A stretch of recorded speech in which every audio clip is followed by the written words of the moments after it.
Thank you so much. The debates are over, but lots more to talk about. Brad, over to you. All right, thanks, Carrie Lee. So how will the candidates use last night's debate moving forward?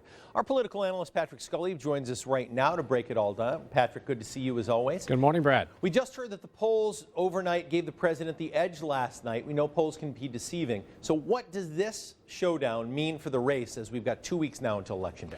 Well, we saw two distinctly different strategies going into this debate. The president was on the attack the entire time, and Mitt Romney was playing not to lose. He was conducting himself like a candidate who was in the lead, a prevent defense, if you will. So I think moving forward, it's going to be all about the battleground states, Virginia and Ohio, Florida, Iowa, New Hampshire. That's where all the money's being dumped, and that's where the candidates will spend most of their time going forward. So as Tracy said, the winner of the debate appeared to be Obama, but you know, we still don't know if that's going to translate into a bump in the polls. What about the comments that some of the undecided voters we interviewed afterwards, that they seem to agree on a lot of things? How do you think that plays in terms of what people do when they shut the curtain when they get into the voting booth 2 weeks from today? Well, when it comes right down to it, they did agree on a lot of things, whether it was the withdrawal of Afghanistan or how to conduct themselves in Iraq.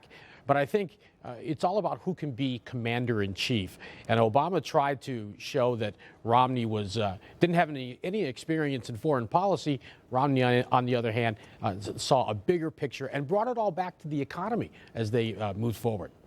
All right, we had a few funny things happen in the three debates. First, there was the Big Bird thing. Right. Then we had the binders full of women. Last night, Twitterverse went crazy for the president's comments about horses and bayonets.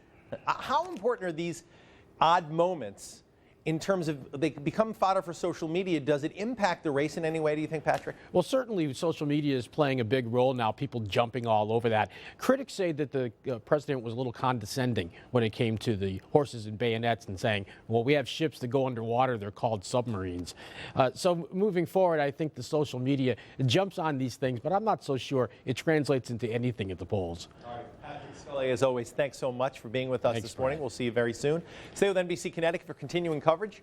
Last night's debate, both Vice President and Vice Presidential hopeful Paul Ryan weigh in, coming up on the Today Show starting in about 20 minutes. And head to NBCConnecticut.com for everything from fact checks to the latest on social media, and log on to our Facebook page to tell us who you think came out on top last night. Carrie Lee? All right, Brad, thanks so much. Well, it's been more than 3 years now since a crash killed 2 Connecticut teenagers.